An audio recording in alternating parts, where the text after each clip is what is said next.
On the other side of the aisle, Wisconsin Democratic Congresswoman Gwen Moore, who represents Milwaukee, joins us for her take of the quick action on the part of President Trump. And Congresswoman Moore, thanks very much for being here. Thank you for having me, Frederica. Happy New Year. You too. How do you regard the newly installed Trump administration? Well, I'll tell you, there really aren't any great surprises. He sort of campaigned on these things. A lot of people said, "Oh, he wouldn't do that. Oh, he's just exaggerating." But he is really focusing in on some of the things that he promised, like sort of trying to suspend birthright citizenship, which of course is a constitutional provision, which has already brought, I think 22 states to the table with regard to litigating that, including our own Attorney General Josh Kaul in Wisconsin. He said that he would put tariffs on our neighbors to the north and south, usurping the U.S. Treaty with Canada and Mexico, which of course he executed. Of course, that will be very disruptive, particularly to our farm community. And I think that he maybe plans to backfill that with general appropriations to farmers. But I do think that it will be very disruptive to our economy. He's talked about increasing sort of trade wars and so on with China, really using some IRS provisions that have never been used before. So I just think that it's going to create a lot of chaos, and hopefully the very narrow margins that are in the House and in the Senate will force Congress to bring some cooler heads to the table to really examine the outsized portions of this. I'm thinking of what happened in the transportation space just a couple of days ago, where there was some sort of disruptions and states were complaining about some transportation policies that he put out. So hopefully we'll be able to see the Senate stand up to him, even if the House can't. So, as you said, the president is making good on his campaign promises. What's your reaction to his pardons of the January 6th defendants, including 11 of them from Wisconsin? I can tell you, Frederica, maybe I'm cowardly, but I'm terrified. One of my staffers said that she went to the cafeteria in this building, and one of the January 6th people were there. And I do know that most of the nonviolent, little old ladies that had handmade signs were not the people who were indicted in jail. The people who were indicted in jail, they attacked police officers, they directed people to be violent, they had caches of, and I'm terrified. And my staff, they were actually in this building. And I'm scared of them. And I do think that we have seen Republicans here, who are they're very, very careful not to criticize Trump. But we have seen them stumbling over their words as they have been stunned by this. I think they thought that there would be a little bit more parsing and this one and that one. But these 1,500 commutations and releases are absolutely stunning. And I think that it's going to be very difficult, to talk about the law enforcement and initiatives in this government when we have let all these lawless people out. And I agree with some other analysts and critics to say we can bet that we're going to see some of these people again.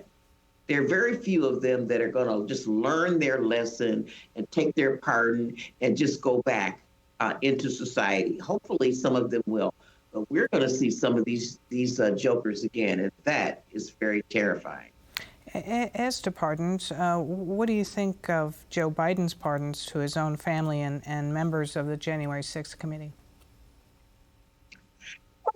You know, I think some of the January 6th committee members didn't necessarily think they had done anything wrong, and I don't think they did anything wrong. But I think Joe Biden was thinking, you know, when you just think about Trump's entire inaugural day, he spent complaining and whining about how badly he was treating and all the people, you know. So I do think that even though they did nothing wrong, I think that it would spare them from hiring lawyers and protecting themselves against nothing. So that probably was a sage thing to do. I don't know why he felt that he had to pardon his family or anything like that. But, you know, we've seen, you know, Trump promised that he would have an administration focusing on revenge. And I think he wanted to spare his family that, including the January 6th investigators. In terms of Hunter Biden, I didn't necessarily think that he would pardon him, and I bet anything he would not have pardoned Hunter if he thought that there was a Justice Department that was going to be fair to his son. What I have heard, I'm not a lawyer, Frederica, but what I have heard is that any other person with this same set of crimes would not have been in jail or had a case brought against them at all. And in terms of signing some document saying, are you on drugs or something before you can buy a weapon, honestly, is that enforced by anybody? You know, no telling how many alcoholics or former drug addicts or whatever have weapons. I certainly would love to see the numbers of weapons decrease in this country, but I do think that he was trying to protect his son from extreme vindictiveness. Back to immigration policy. Donald Trump's new executive orders effectively shut the border, end asylum, and as we've discussed, a call to end birthright citizenship. What are your constituents saying to you about this? Again, not unexpected news. Well, you know, one of the things that I think is that, you know, nobody wants violent criminals, you know, in their community. And I think to the extent that Trump is focusing on getting violent criminals out, this is something that probably has widespread support. Nobody thought that Abuela, who's been here for 40 years and hasn't bothered anybody, was going to become one of the victims of this. And so I think that if he is enabled to go further than that, people will be concerned. Like the Dreamers, for example. You know, 78, 80% last time I checked of Americans think that the Dreamers should have a path to citizenship. After all, these are our children. They speak English. They've benefited from having a public education. They're talented. We have a worker shortage in this country. And there's no reason to send our kids back to some country that they don't even know about. And I think that if he picks on the Dreamers, we might see some rising up from the electorate. It depends on how he executes this, but immigration was one of the issues. Getting control of the border was one of the issues he campaigned on. But I do think that our Constitution still provides the ability for people to seek asylum. So we might find a lot of litigation with regard to how he specifically administers, as it were, these executive orders. So we asked Senator Johnson about Donald Trump's rescinding of Biden's order on the cost of prescription drugs, and he said he just didn't think that would make a big difference. What do you think? Well, I'll tell you this. We capped the cost of insulin at $35 a month. Now, I have no idea why insulin has been costing people is upwards $500 a month for all of the medication, the paraphernalia that goes around it. But I mean, if he does that again, there is not anybody who doesn't have a relative who's not a diabetic. Diabetes is one of the costliest disease in America, not just to institutions and the medical field generally, but to individuals. And I think that, you know, this $35 a month cap has been a relief to Americans in all sectors of our society. And I think that there will be consequences if this is rescinded. So also the administration is aggressively, as you know, dismantling DEI programs and efforts within the federal government. How does that sit with you? Well, I can tell you that the military is certainly going to push back hard against the DEI programs. They need DEI. I mean, if they're trying to recruit, some spies to go into some of these, Muslim countries, they can't very well send some white man over there. The military really relies on DEI, the CIA, the FBI to complete their missions. This will undermine their operations tremendously. And so I think that the pushback you're going to get is from the military in particular. They just cannot function without DEI. Some other things that he's talking about, the Inflation Reduction Act was so funny. I'm the vice ranking member of the Ways and Means Committee this cycle. And so yesterday we listened to testimony from members of Congress, and I mean, Republican after Republican after Republican came and sat before us and talked about how the IRA, which is where the prescription drug provisions came from, talked about how it was partisan, but pleaded with the panel, Republicans, to take a scalpel to this and not a big knife or sword, because they said that these